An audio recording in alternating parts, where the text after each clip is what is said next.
Selamat pagi, siang, sore, atau malam. Kami dari kelompok POA 01 kelas ATDA ingin mempresentasikan hasil dengan judul Perencanaan Produksi dan Pengelolaan Sumber Daya di Sepeda La Familia. Berikut ini merupakan nama-nama anggota kelompok kami. Latar belakangnya yaitu industri manufaktur sepeda telah mengalami perkembangan yang pesat seiring dengan fluktuasi permintaan pasar.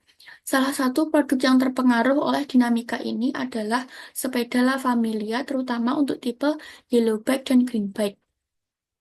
Berikut ini merupakan tabel yang menunjukkan data penjualan untuk produk Greenback dan Yellowback dari tahun 2019 hingga 2021. Angka penjualan tertinggi pada tahun 2019 tercatat pada bulan Desember dengan total penjualan mencapai 68.730.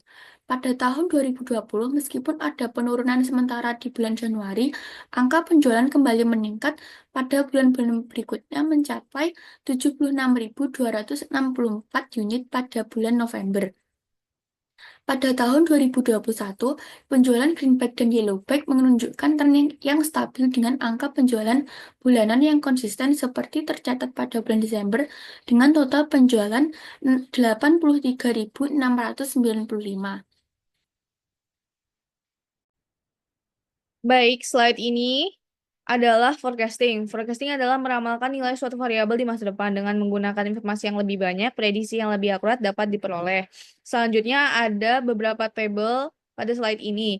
Berdasarkan yang bisa dilihat, metode Winters memberikan hasil yang paling akurat dalam memprediksi penjualan. Selanjutnya adalah aggregate planning. Aggregate planning adalah proses yang digunakan untuk menggabungkan beberapa sumber daya untuk memenuhi permintaan yang diprediksi selama periode tertentu. Di sini ada beberapa tabel yang menunjukkan adanya aggregate planning untuk periode tertentu. Bisa dilihat di sebelah sini. Ini adalah hasil-hasilnya. Selanjutnya bisa dilanjutkan oleh Pak Faisal.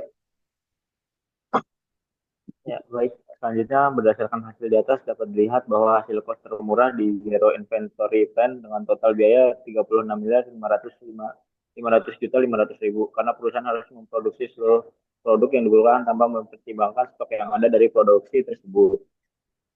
Next. Baik, untuk MRP, pada studi kasus sepeda La Familia digunakan untuk menentukan jenis dan jumlah material yang diperlukan dalam proses produksi sepeda. Next. Baik, ini berikut adalah data dari Bill of Materials, di mana data tersebut berisikan tentang daftar bahan baku dan komponen yang dibutuhkan dalam proses perakitan produk tersebut. Ya. Nah, baik di sini dapat dilihat ada beberapa assembly chart dan produk struktur. Produk struktur ini menggambarkan hubungan antara komponen dalam proses produksi dan assembly chart menunjukkan urutan perakitan dari komponen tersebut.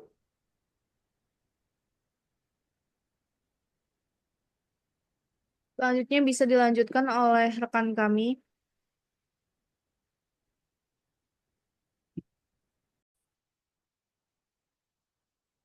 Baik, kami lanjutkan untuk slide selanjutnya. Itu lot sizing adalah proses menentukan jumlah produksi yang optimal untuk setiap siklus produksi dengan tujuan untuk mengurangi biaya persediaan dan biaya produksi. Ini penting dalam perencanaan produksi karena dapat mempengaruhi aliran barang dan efisiensi dari produksi. Untuk hasil perhitungan lot sizing menunjukkan total biaya produksi yang optimal untuk unit produk yang diproduksi.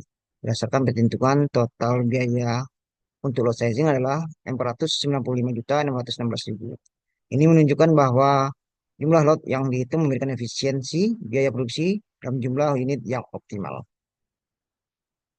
Untuk pengujian dilakukan dengan menggunakan POM QM dari algoritma Campbell, Dudek, dan Smith atau CDS untuk melakukan penjadwalan pekerjaan pada berbagai mesin yang ada. Dalam data ini kita memiliki beberapa pekerjaan yang harus diproses di mesin M1, M2, M3, dan M4.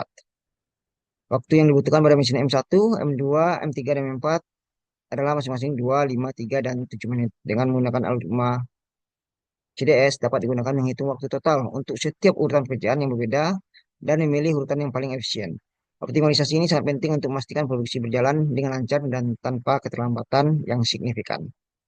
Dengan memperhatikan alokasi waktu yang tepat untuk masing-masing mesin, dapat mengalami waktu yang tidak terpakai atau idle time sehingga meningkatkan efisiensi produksi secara keseluruhan.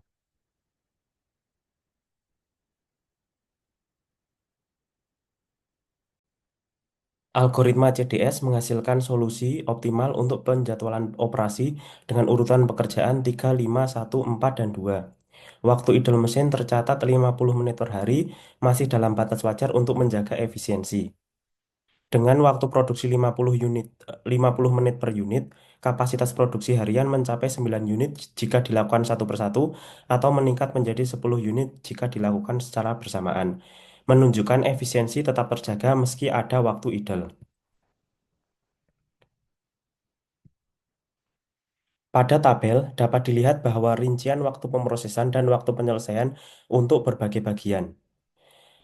Pada kaliper memiliki waktu pemrosesan 22 menit, selesai pada menit ke-39 dengan tanggal jatuh tempo pada menit ke-35 dan menghasilkan keterlambatan 4 menit. Berdasarkan hasil data diperoleh bahwa efisiensi produksi pada jam kerja mesin adalah 480 menit per hari dan waktu produksi per unit adalah 50 menit, memungkinkan 9 sampai 10 unit diproduksi dalam satu hari. Waktu idle mesin sebesar 50 menit per hari masih dianggap wajar untuk kapasitas produksi yang ada. Demikian presentasi dari kami dari grup 1. Terima kasih.